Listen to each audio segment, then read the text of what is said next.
guys, welcome to the Divinity Original Sin 2 Divinity Engine 2 tutorial.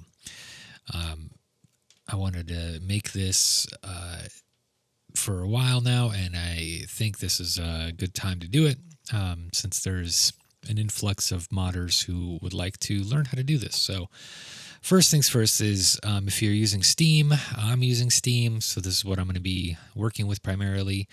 But first things first, let's do a little bit of housekeeping, which is click on your original Sin 2 little guy here, and then scroll down to DLC.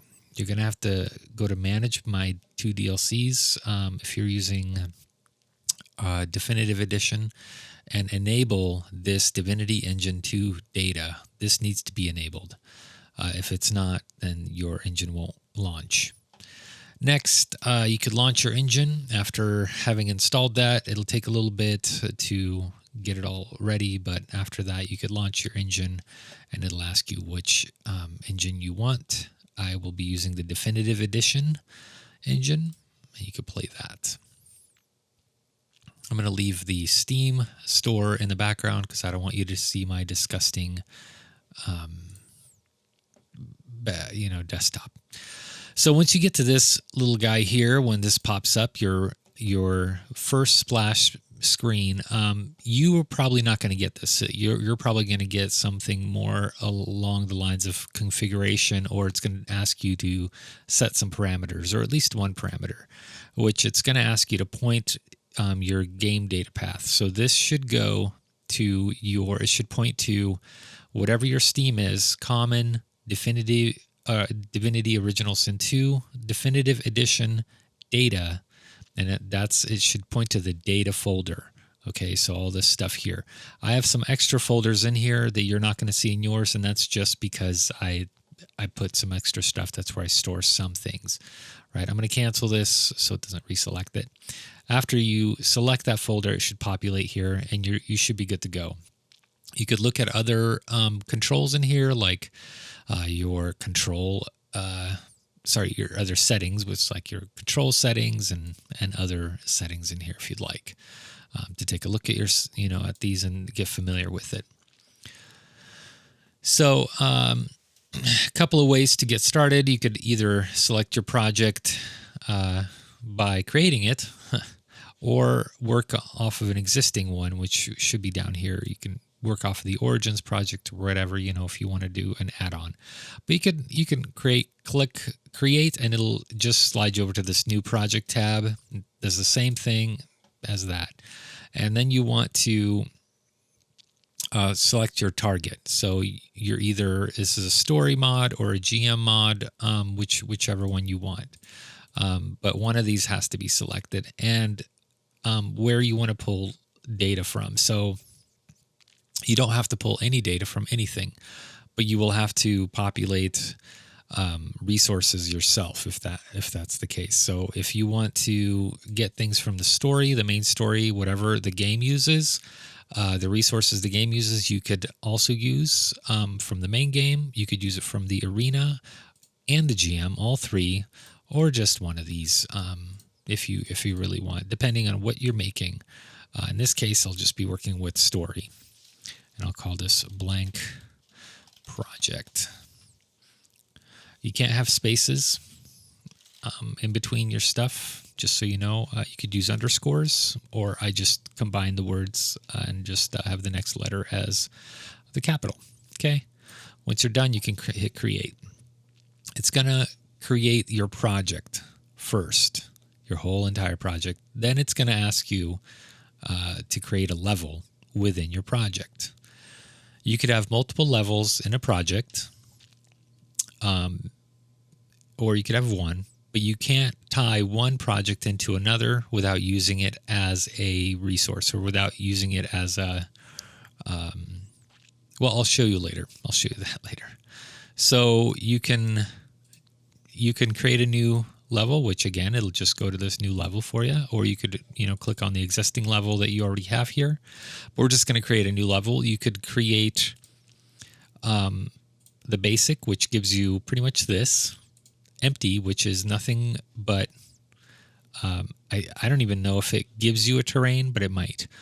Or you could copy a level from something else. You could copy the whole game if you wanted to and completely change it. Or you could do a sandbox. This is a pre-generated level that you can mess around with. I like to go with the basic, just so it has everything for you. And we'll just call it basic. Oh, it already exists. Look at that. Basic level. There we go. All right. Create that, and it'll create that basic level. And here we are. Okay, all it does is give you everything you see in the world outliner. Your screen will more than likely look a little bit different than mine right now. I will try to emulate what yours looks like right now. Probably that's not there and that's not there. So yours probably looks somewhat closer to this if you're starting out. You can change all this. I don't like to have my messages rolling up in here. I unpin it and have it at the bottom. If I need to check messages, I will.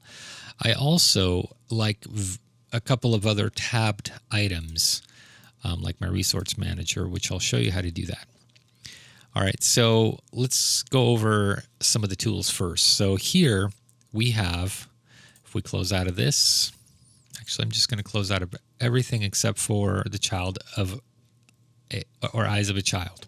This is your preview screen. This is everything that you're seeing. If you happen to close this, you're kind of schmood. You should save and reload the engine because there is no button to reload this, at least not that I know of. Right. All right, so if you want to get your templates back, there's your template button.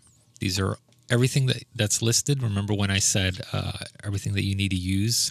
This is all of it right here. It's all listed here. All the root templates that are in the game, in the story game, are here for you to use, available. Current selection will bring up a window. If you select something and click this, it'll just have a current selection, and you could highlight them if you want. I don't use that tool very often, if at all.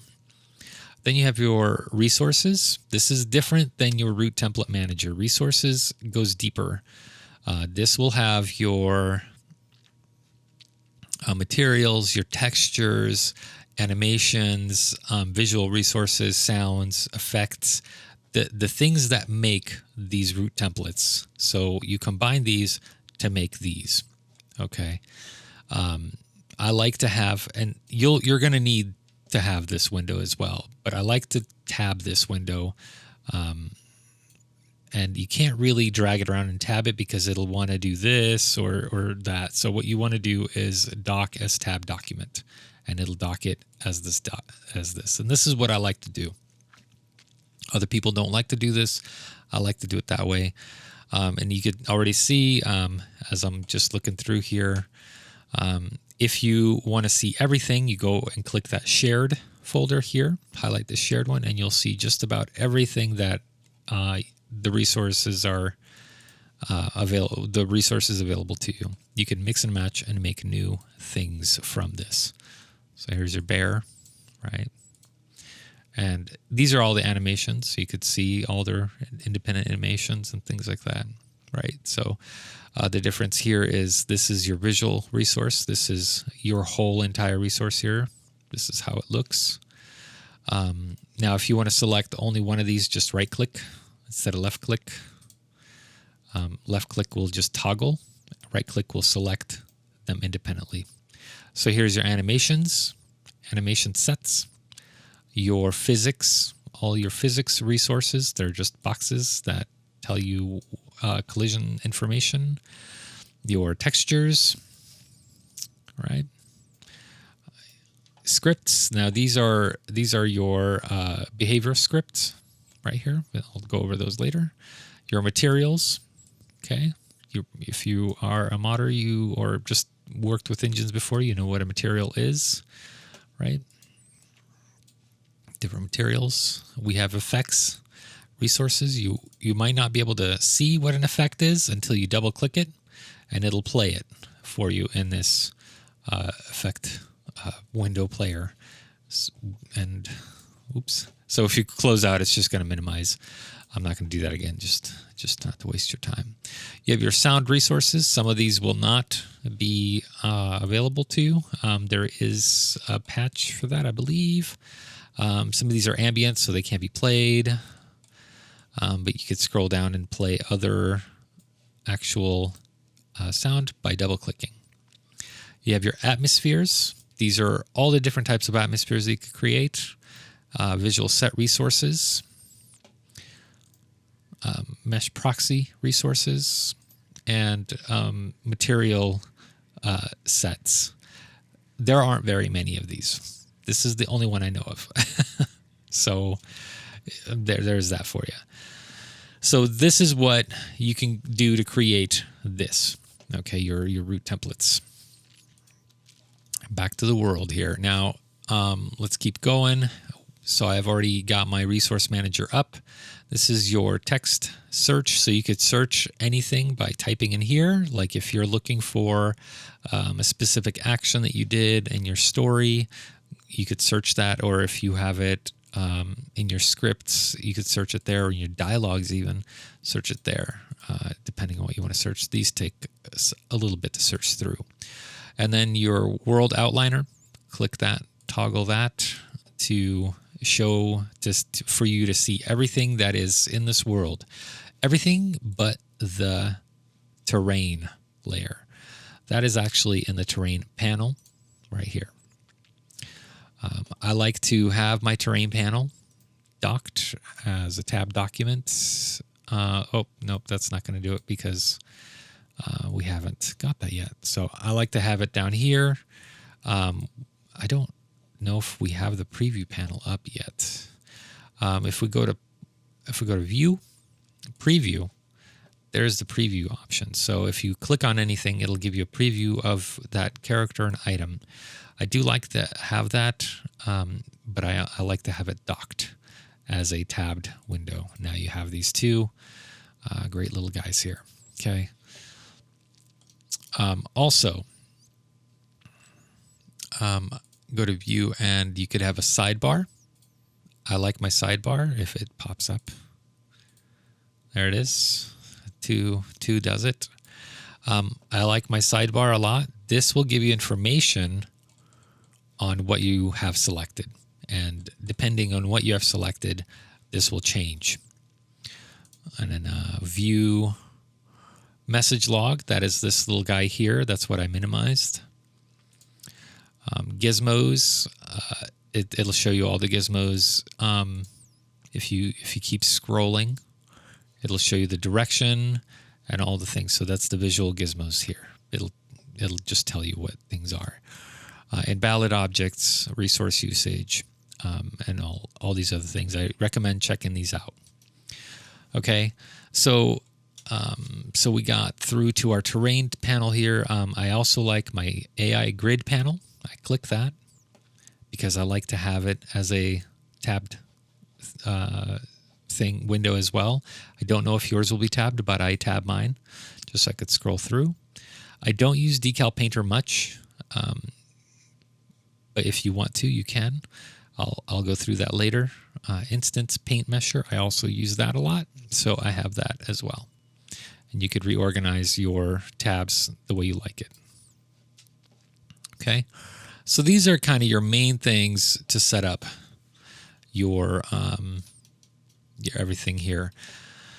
I do also like to do another thing, and that is I moved this painter thing here, but if you click on this, if you right click on Paint Terrain, a new window will come up. Also can be done through preferences, Control P, right? It's the same, essentially the same thing, except it's right there. And another way to do it as well is there is a bar, I believe, up here somewhere. But that's the way I like to do it. And I think this is it. Command stack, I don't know. And anyways, interaction mode. I like to have it there, but I also tab it not there. Float. It's hard to unfloat something. It's hard to untab something. No, I like it tabbed over here. And the reason for this is will become clear later on. So now that I got my side panel, it shows everything. You got your starting point triggers, your light probe, and your character. Now your character is not going to show up here because this is a dummy. That is a player. That's what's being used when you play this. So it's not going to show up here. It's not part of your world. It's a player that's automatically created. So all those are shown, plus your terrain. Now you could see that. You could resize this and see the name, which is nothing. You could rename these by doing that. We'll just double click slowly, or selecting it and going to the sidebar and renaming it. So let's call this fun stuff. Press enter and it should rename it. All right, now sometimes it'll take a few tries. It just has a problem like that. You could also change the material ID of your whole entire terrain. So the terrain material ID, you could select it from the drop down and scroll through whatever you want. Basically, TR, capital TR, if you filter through that. Base. This is all your good bases, solid base terrains. You can go with just about anything. Now, this isn't set. This isn't the full list, but here's that. So I don't like this too much. You could also find the good terrains if you're looking through assets and materials. If you click that, not materials at all. It's a terrain. And if you resort by parameter, anything that's a 6, that has a 6 param 6, is pretty good. Paving. These are all pretty good materials to choose from. I think. There's all your bases, your defaults, all that stuff. But the param 6 have more, or maybe is it 12? I don't know. It might be your param 12s that are more flexible. So what I mean by that is once we start messing with these, you'll see more and more things come out. So we still have the base. Let's go to something more apparent like the sand. Let's go back to the sand. Okay. I haven't really decided how to formulate this tutorial, really, but I'll try to do my best here. Once we have the terrain selected, we could start adding materials or layers of materials we could paint on top. And if we want, we can go through. Oh, and you know what? I made a mistake. I think the 6s is what you want to use for terrain painting. So let's say you want grass. You have a couple of variations of grass. You could also just go to terrain here and start picking. Instead of the TR, you can absolutely pick more than that. So there's a lot more grass than just those. Now you have to be careful because sometimes you'll pick terrain and it'll be a weird square. The TRs are safe, I believe, to pick, but let's explore a little bit here. Once you have something selected here in your resource manager, you hit this plus button and it'll add it to your list. So let's add a couple more here just to see how it works. Okay, grass, now rock.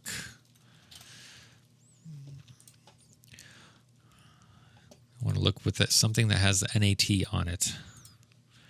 And let's pick this one giant rock and a couple others. You'll have to really check things out and be careful because Sometimes you really like a terrain or a material and it looks really good, but then you start laying it down and it's really terrible. So just keep that in mind. Let's check that one out. All right, with terrain, you have a couple of tools here. You have paint, you have raise terrain, lower terrain, flatten, smooth, slope, and then cut. With raised terrain, it's pretty easy to understand what it does. It obviously raises it. Now, left click raises it, right click lowers it, which is nice. You don't have to go to lower terrain. You just do that. With flattened terrain, you select wherever the X is, you select it, hold down your left button, and it'll flatten to that elevation. So if we have a peak, we hit flatten, wherever this X is, it'll flatten to that elevation. Everything. All right. And smooth, we'll take an average between the highest and the lowest and smooth it out. Just like that. A slope, create a slope, is pretty much the same thing, except you can select where you want to smooth. So if you want to go from back here to over here, it'll make a slope going there instead of a direct, depending on the size of the smooth, it's a selection type thing. This is, I want it to go from here to here, and it'll slope it that way for you. To increase and decrease your brush size, there's open bracket and close bracket by the P, letter P. Close bracket makes it smaller, opens it up. The other one, open bracket or close bracket, makes it bigger. Actually, I'm not really sure. I guess that's the close bracket, making it bigger, and open bracket makes it smaller if you're going from left to right. You're noticing maybe that when I raise this terrain, there's some breakup here. That's because this is the base terrain. This is what I'm talking about. With certain terrains, this happens. So it happens when you have certain elevation change and slope change. So if this was smoothed out to lower slope as far as degree wise, if you notice, it's now 45 degrees and you can't really see the rocks coming through. But if it's at a sharper incline, you could see the rocks come through. It's pretty cool terrain to, for that kind of thing. Now, I usually have my terrain set on raise, and I use shortcuts like shift. If you hold shift, you will switch to the soften, the average tool, or what is that called? The smooth tool. And as long as you hold shift, that's what it'll be. If you hit control, you'll switch to the flatten tool. And I'm using the left shift and the left control to do that. So we can do all that quickly. The cut tool is if you want to cut terrain out. If you want to just get rid of chunks of terrain, you cut it out. To restore it, right click, just the same. Why would you use this? There are some situations where I've used this. It's just to cut out blocks and chunks so you don't have showing terrain. So it's instead of for water or such things. There are applications for that. I'm sure you'll figure something out. Depending. Okay, so that's your terrain. Pretty simple stuff. Let's go to painting. So you have your paint tool, and you select whatever you want to paint, and then just apply it. So there's that square I'm talking about. This is not a good. This isn't. You shouldn't really be painting with this. This is more like a texture for a material. Let's check out this other one. Another square. Not good. Okay, this is also no bueno, no good. More squares, and finally more squares.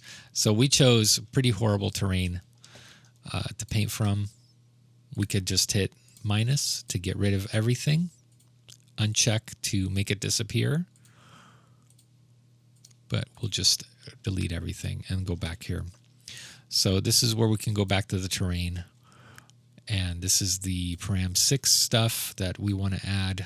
Anything that has TR in it. Grass. Let's see if that works. Did I have that before? I don't remember if I had that before. That's what it should look like. So the param 6 stuff looks like it works out pretty well. Anything with M1M, be careful. It might be a square. So let's hit this. And yeah, indeed it is. 1 meter. I'm assuming is what it means. So we could add this little guy. So explore with these before you really commit to painting with them, because you know, if you like it, you might not end up liking it at all. So I stick with the param type 6s as far as that goes. It stays true to how painting actually works. The most on top, your layer on top will be on top, just like stacking paper. Layer on bottom will be on bottom. And you could change that by hitting these buttons up and down, resorting that. Here's also another button. This will switch out whatever you want. So if you're like, well, I don't really want that. I want rock material. Make sure I'm on param 6 somewhere here. Let's go with that one, right? And you're like, I want whatever this earth grass is, I want to switch it out. So you switch it out, and now it's all rock. And now it's all rock. Everything that you painted is all rock now. This is really handy if you are not happy with how the terrain is looking. You should really hammer down your terrain painting before putting in anything else. You should really make this look as believable and pretty as possible. I will say this, you cannot rotate the terrain. So what I mean by that is if you see that kind of square going on, it paints like that. It paints in little squares, and it'll start to appear that way. You'll really notice these squares starting to appear. And so it's really tough to paint diagonals if you notice now. So you have rules that you have to kind of go by with these, because it really wants to abide by the square rule. To know how big it is, there's the size of these squares is about as big as your character, taking up room here, and so that's the size of this each instance right there. Okay. So be aware that when you're creating something, that's just how the terrain works. Now, what I'm talking about rotating terrain is this terrain will always be like this, and it'll always stay like this. You can't rotate it like a item. Let's say, I'm just going to add this real quick, explain how I did it later. Like, imagine the terrain turned with this door, and so these flowers would rotate with it. Well, you can't do that with this terrain. That's something that's not quite possible. So you can't make flowing terrains unless you get in the material editor and start changing how these are rotated in the material editor, or through textures and all that stuff. You might have to get in depth a little more. All right. You can have more than one terrain. So if you want another one, you can create another terrain. Just like that. Go to material resources. You can go to the base, select another type, import it. Whatever you have selected, you have that arrow, import it. You could select how wide it is. So if you go back to here, this is 1 by 1 meter. Okay. So one patch is 64 meters. Create new. And there's a new terrain right there. You notice it didn't stick, right? So this is terrain 000. This is fun stuff in your sidebar, but not in here. That's okay. That happens. So you could move this terrain anywhere you want.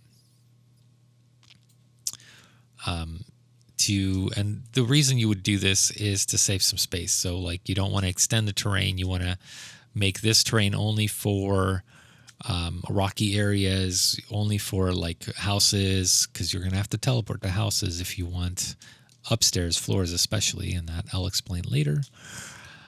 Things of that nature. So you could have two terrains with different materials on each terrain. Okay. I'm going to go over the tools on the side here really quick. This is your selection tool.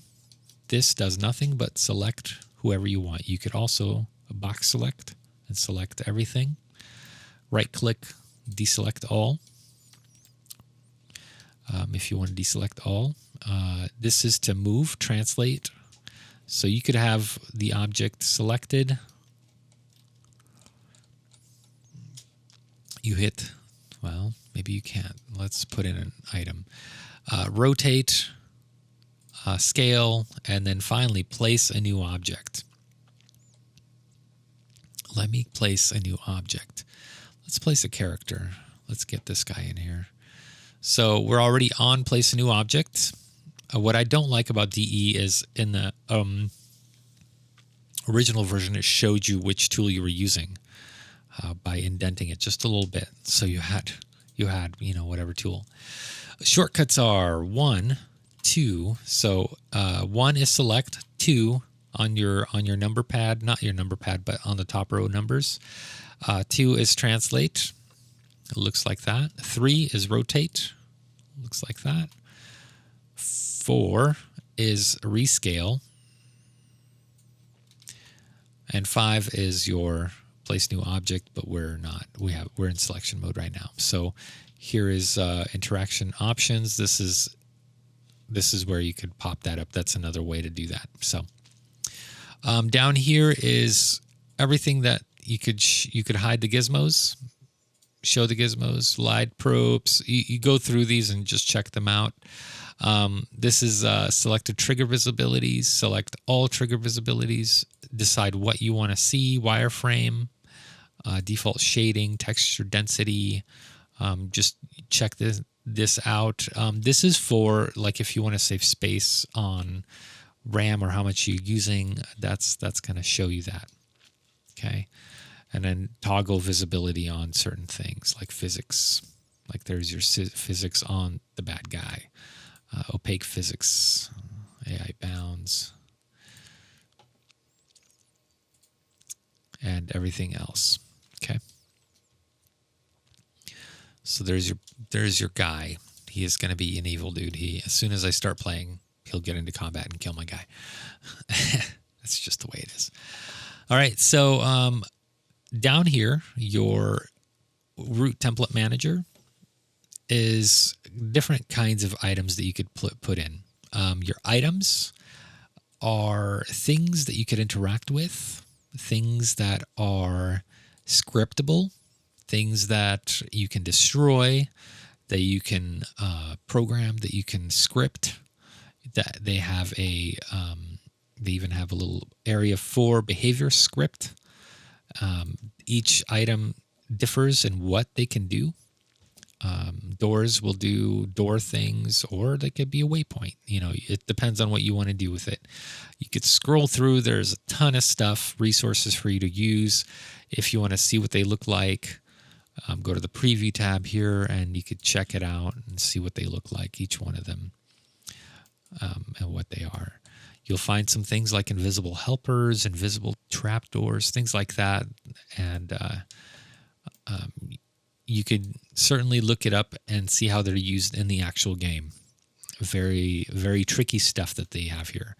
Next up is scenery. This stuff cannot be scripted. It cannot be part of a story script. I'm using these terms right now. I'll get to those later, but they don't have things like a behavior script. These are simply scenery items. This is just for you to look at. They can't be interacted with. You can't open things. You can't move them. At least I don't think you can. They could be blockers for certain things. They could be faded. If you're behind it, if your character goes behind, you could shoot through, walk on, walk through. If you want it to be like a ghost platform or something like that, if you want to trick the audience. But other than that, this has absolutely no scripting ability. Right? It's just for decoration. Next is all of your characters. These are all your characters with animations. You could and you could change all of them, how they look and how they feel and how they appear and what they do. Some of them have different visual sets. So let me give you an example of a human male.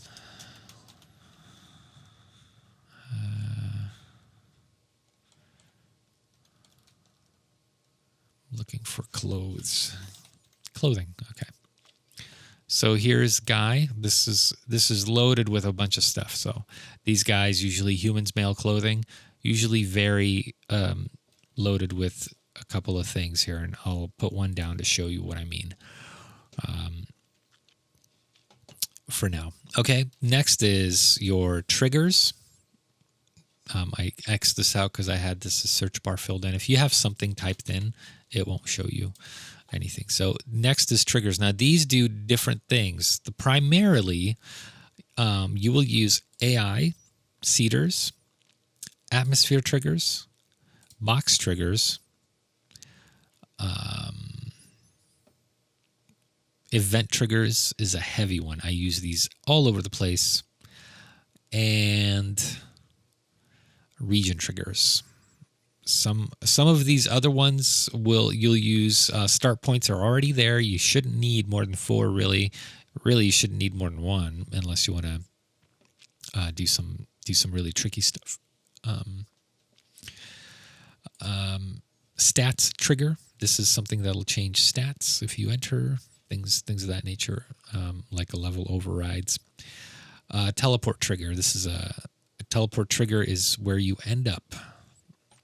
And okay, so other triggers do different things. So all these do different things. Event triggers are, however, a very common trigger type. I'm going to place one in here just to show you. Now, a new tool, Edit Shape Bounds, has kind of appeared here that's been grayed out here and there. It's grayed out with if you select characters, if you select items.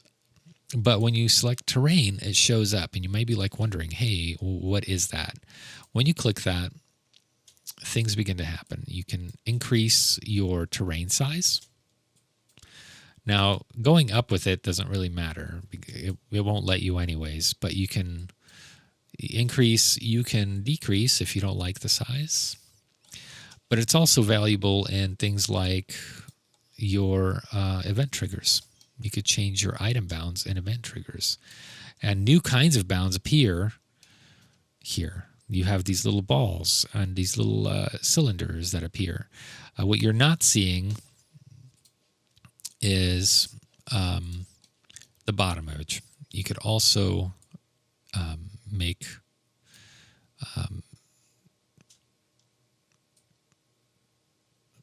these go up and down. I usually use the corner edges and then slide them down or up. Event triggers are tricky. Now here's where you could use this visibility to move it around, because if you want to move it around, those bounds will disappear and you won't see anything. Event triggers are tricky because the bottom of the trigger, or I should say, your character's feet need to be inside the trigger. So if your trigger is up slightly and those feet aren't hidden anywhere inside the trigger will not activate. Stories will not activate. Your script will not activate. So make sure that the bottom of the trigger is below the terrain and that the feet are at least touching the terrain. The body can be in it and nothing will happen. It's as long as it's the feet that matter. Here you could change the name.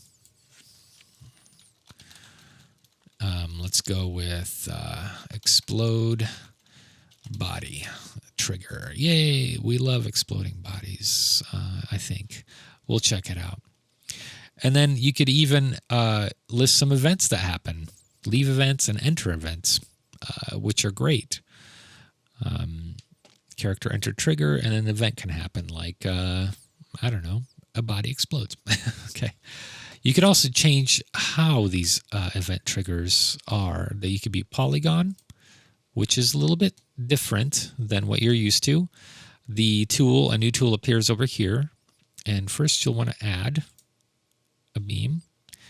And you want to keep adding until you're happy with it, right? These changes the elevation of your trigger beams. You could add a point in between beams, so on and so forth. And you could move the beams with the hand tool, with the pointy hand tool.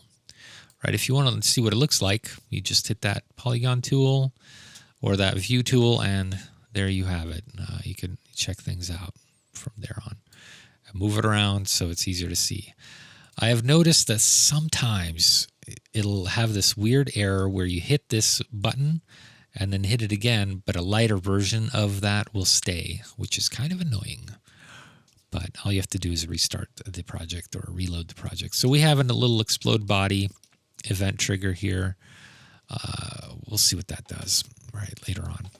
That's triggers. Lights. These are environmental lights. These are your lighting effects. It doesn't really matter which light you put down. I'll put down this one right here. I'm going to explain a couple of things about it. So you notice that when you put this down, it's black. That means that the light is dimmer than the atmosphere around it. Okay. And if it was white, that means that this light is brighter than the atmosphere around it. And I'll explain more as we go on. So this is your light probe. We already have a light probe, so we're going to keep that in there. There's some other chained things here. We're not going to worry about them because I never use them. So here we have prefabs, which are amazing at saving space, such as if you look here, you have a case, but this case isn't just a case. It has, let's place it, it has books inside of it already. It has things that are pre-built, so we don't have to build it. This is really, really helpful. It has junk, stuff that's put together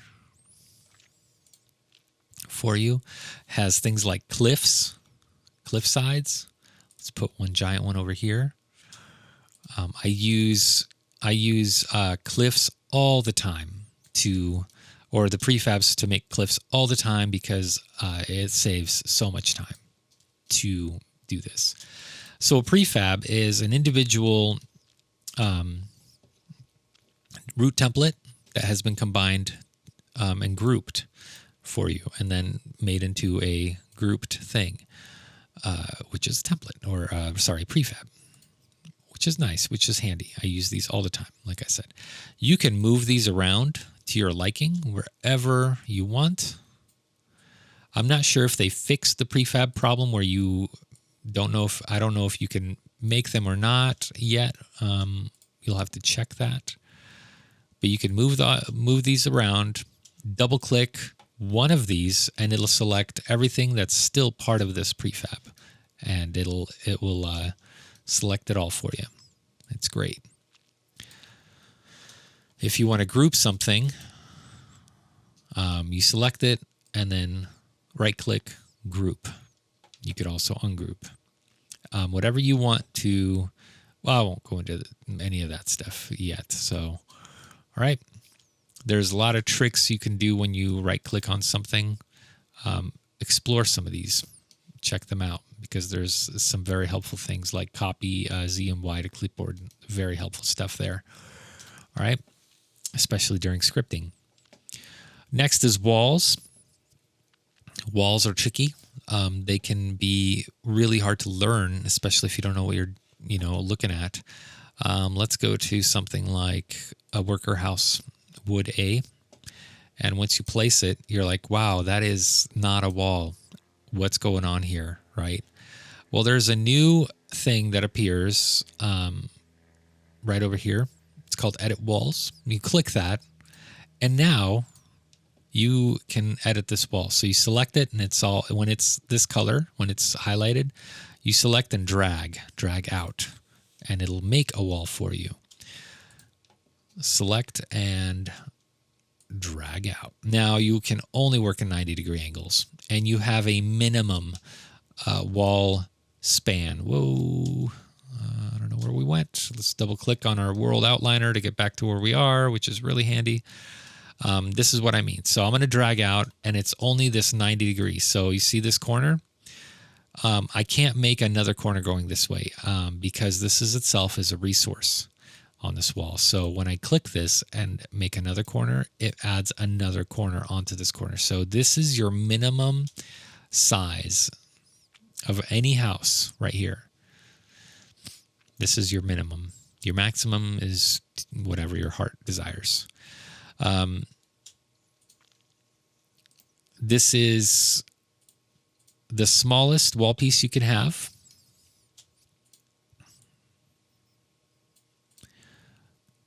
And if we can select this, I don't know if we can. Can we? There we go. This is the largest wall piece you could have. If you want to make a door here, you create a door, and it'll make a door. If you don't want to create a door in this spot, you it's too bad. You would have to delete this, select, and rejoin by dragging into this current wall, right? So typically, so here's another scenario. You have this double segmented joined piece. This is a single section. This is a single section with a double. It's double long, but it's considered single because it's part of a whole thing. If you want those to be individual, you split this wall piece, and now you have two single pieces. Can you make a door? Absolutely. Now you have more control of where that door is. Once you make a door, you're stuck with that door, unless you delete it. You can't unmake door. You can't go back to a wall, which kind of stinks. At least I don't know how to do that yet. If you want to change how these walls look, select a piece, hold Control, and scroll with your scroll wheel, and you will go through the many different types of walls. If you approach one and you're like, hey, this is really cool, I like this, but I want the window to be on the other side, select the wall piece and flip wall. And it'll flip everything. It'll flip entire wall if you want, or just a piece, right? Connecting walls, you cannot connect the wall on a corner. So you want to connect it to a straight piece. So a straight existing piece. So I'm just going to drag it in, and it automatically connects. These walls use a ton of resources. You will see your RAM go up, your usage go way, way up. The walls do that. So you'll hear your GPU heat up, all that stuff. If you go back to your selection tool or your translate tool, you can move the whole house as a whole all around. But like I said, you cannot build a house that is not 90 degrees by 90 degrees. It's all a square or rectangle, or something, a derivative of that. You cannot put one wall down and another wall down. So here's what I mean. So you can't put this wall down and another wall down, and you cannot connect these two like this. It has to be part of the same wall piece. So if you're trying to connect one, it won't connect. It's because it's not part of the same wall piece. I'm going to go ahead and get rid of the walls because I don't really need them. All right, then we have some decals. They don't have decals here because decals are used elsewhere. You have some splines. Splines are cool. I have camera splines and regular splines. This is a patrol spline or anything you want to add to it. Very cool stuff. I don't use dummies in a lot of things. I don't think I have. There's projectiles and there's surfaces. And of course, level templates. If you want to add a whole big giant level to your level, there's the level template. And you could just add it right in, just the same way as you would anything else. You plop it in there and you'll see everything populate. And here is your giant level template and everything in it, right? There it is. Very nicely done, right? I'm going to undo that because I don't want that. Okay. All right. Now we have everything in this world. So on our world outliner, everything is here. It's selected. If you select it here, it'll select it here. You could select it here like that. It'll all be good. All right. If you want to make folders, you make a new layer, rename it, or right-click, rename, whatever. Rocks. Cool. Go to your little template. Oh, I don't think they're in templates, actually. Once you put the template in, so sorry, not template, but prefab. Once you put the prefab in, you have all of the associated sceneries or items or whatever. You could select it and move it by dragging it into this, or clicking this little double box to make it active, and just right-click, move selection to active layer, and it'll redistribute everything to this layer. So now all you have to worry about is anything that's showing here. So I have my rocks in my rock layer. You can make another layer within this layer to get deeper and deeper if we want. All that stuff. Okay. So next up, I'm going to go up here again. So up here is your atmosphere, combat group panel, invalid objects, alignment editor, your show grid, your grid. You could show a grid. You could adjust the grid size. You could change your grid snaps. Let's see if it's here somewhere. Actually, it might be in your preferences. If you have your editor and you want to snap to angle, you can snap to an angle. So, and you could define your angle somewhere. Oh, here it is. Angle size, angle alt size. So if you hold control on the left side, I think that's your alternative size. If you want to rotate by 45 degrees only, you could set this as 45. You could change your gizmo sizes, grid size for moving things. So when you snap to floor, when you snap to grid, this is the grid size here. Make sure that it's reflected here because it won't be the same. Right, so snap to grid. Let's say I want to snap to 1. Whenever you move something, it'll only move it by that 1 meter, right? And you could absolutely change that to 0.5 if you want to, do halfways, or 0.25 even. So it breaks up for you.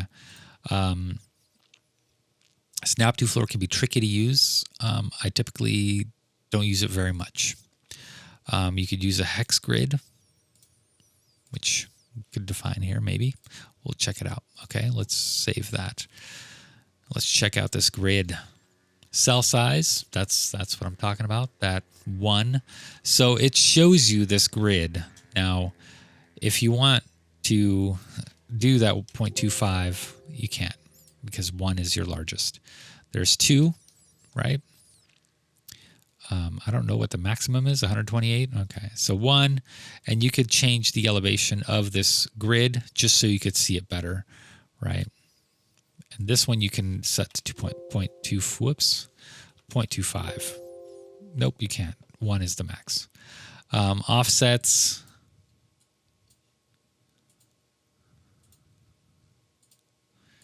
Not really sure. Change the grid color. Hide grid, show grid, all that stuff. Rulers, show rulers, calculate distance between selected.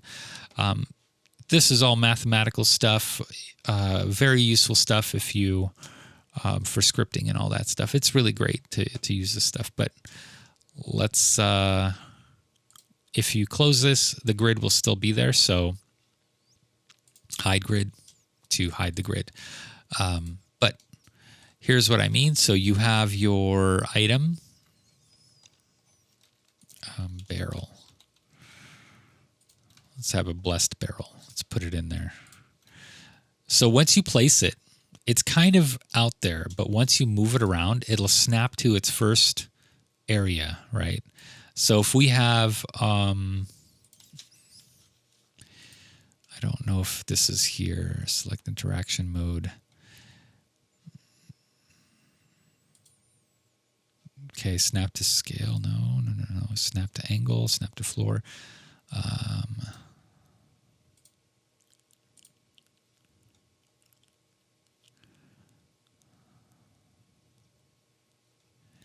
don't know if I have that here.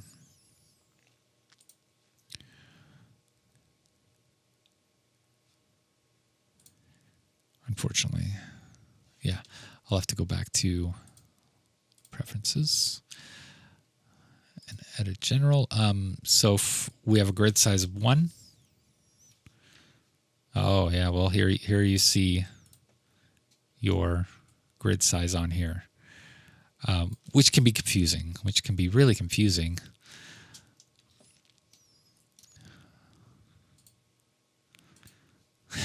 Because you have 2 grids. This grid,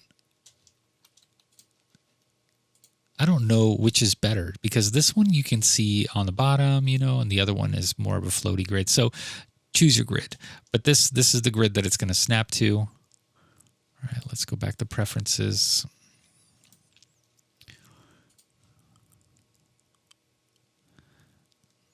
Did it have a show grid?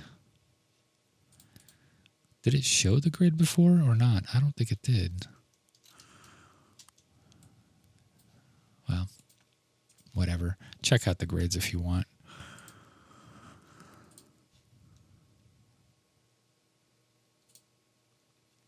That's odd that it appeared now than before. That's really great that it didn't. Made a fool of me. All right. Save and close. We don't need that. Now you're back to analog placement. Grids are helpful because then you kind of get exact measurements. You know when somebody can walk in there, when somebody can't walk in there. It's a lot better for sculpting because you can get exact things going on.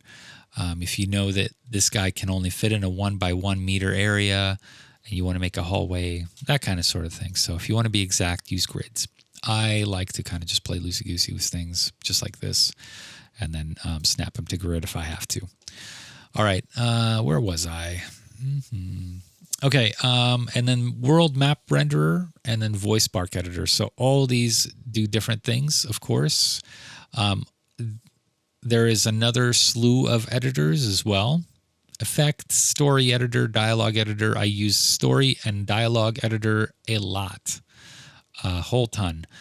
Translated key, I use very little. Tag editor, I use very little of. Journal editor, you use once, and then you kind of, once you're done, you're done.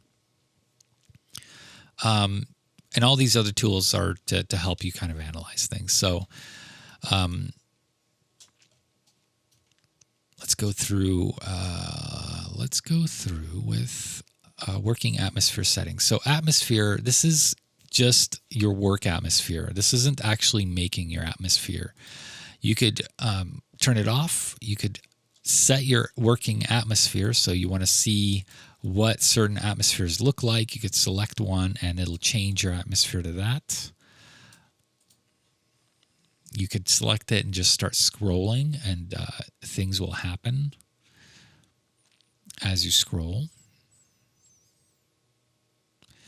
And in particular, pay attention to this light bulb.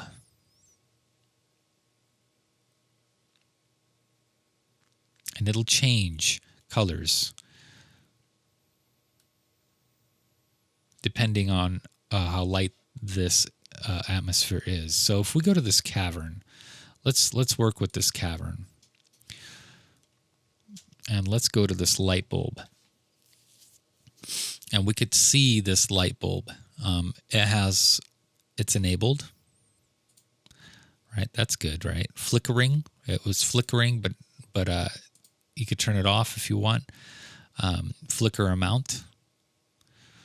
Flickering speed. So flicker amount is how much variance there is between brightest and lowest spot. This is set to very, very small variance, so it barely flickers anything. Barely anything. 20 is pretty fast. So if it was 1, you would see it kind of go up and down. Light intensity, if we set this up, you'll see it kind of go up. And you could see the flickering. If we set this up to, let's say, 5, you could see it flicker much more. If we set this up to 30, it'll flicker to its max, which is off, and on to full blast, right? So that's what that means. So 0.5 is good. It's like a little candlelight flicker, barely anything, right? And I'm gonna show you guys more things. So let's keep it on to that strobe. A flickering speed. So if you set it to 1, that's what I mean. So 1 will slowly, gradually flicker up and down.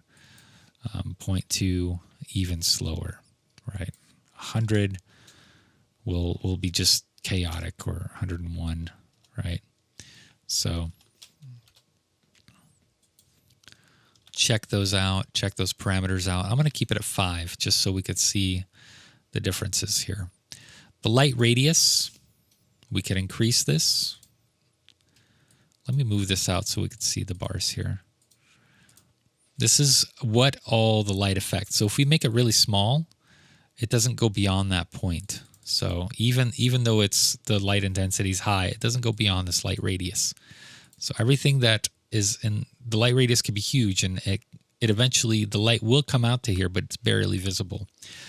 This is a point light, which means that it's a light that kind of comes out everywhere. You could also turn it into a spotlight, which only is angular. So we'll go over that in a little bit here. You could have different textures, light volume textures on it, sample counts, movement amount. So this is moving, but not very much. It's moving very slightly. Let's make a difference. Now it's moving everywhere. Okay, here's 1. It's moving by 1 by 1 meter. At least I think it is. Yep, 1 by 1 meter. And it's moving very fast. And you could lower this to 1. And now it's moving kind of like a ghost would. Now, this is also moving in 3D space, random locations. It's not moving. It's not moving in the X and the Y. It's not moving in the X and Y. It's moving X, Y, Z all over the place. So if you don't have this set high enough, it'll move below the terrain, as you notice there. It moves below the terrain and it reappears. Okay. Render shadows or not. So if you notice, let's get the flicker back down to 0.5.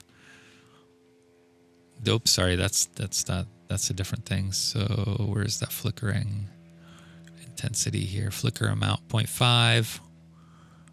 Light intensity.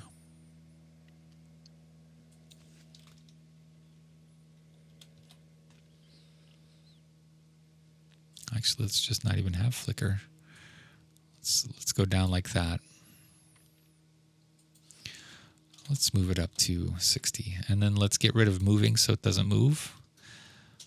And then let's go with render shadows. All of a sudden you have a shadow that it renders. You do not want multiples of these. Having one main light source with that will do it. Will give you a nice shadow. You don't if you have somewhere that you want to light, you don't want to create 20 of these. That will really, really play with a lot of different things. So be careful with that. Whether this is volumetric or not, notice it doesn't do anything. It's because you don't have spotlight on. You need to have spotlight on for it to be volumetric. And you needed to render shadows to apply that kind of volumetric. If we rotate it down, you'll see what I mean.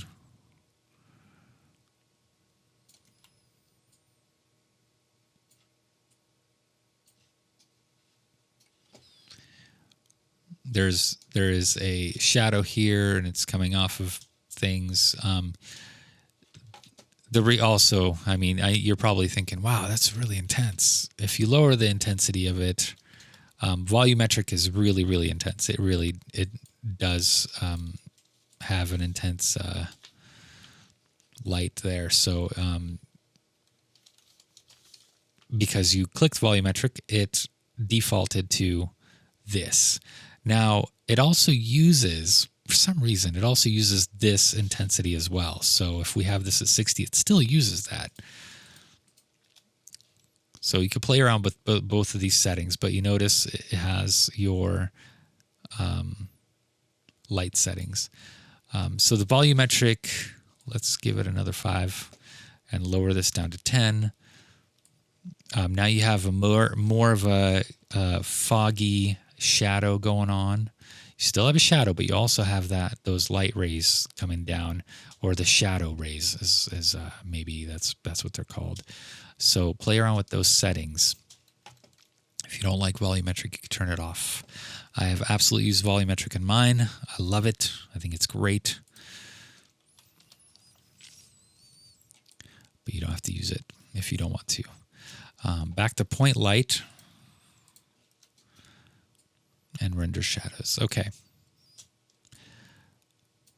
So one way to really light up your scenery is using these lights.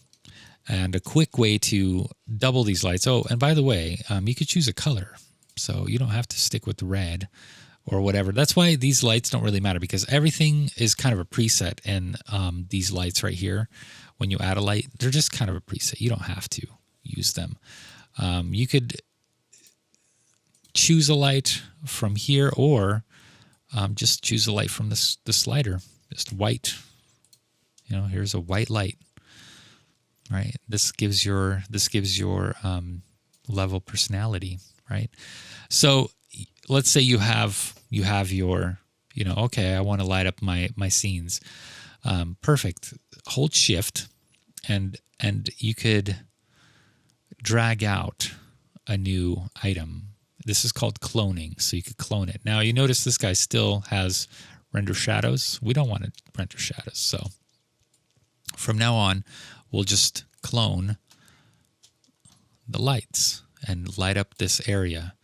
Now, these balls, you won't see these light balls in-game. They'll completely disappear.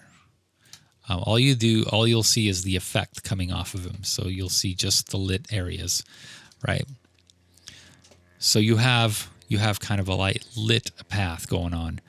But that's not it. That's not all that you can do. You also have this light probe.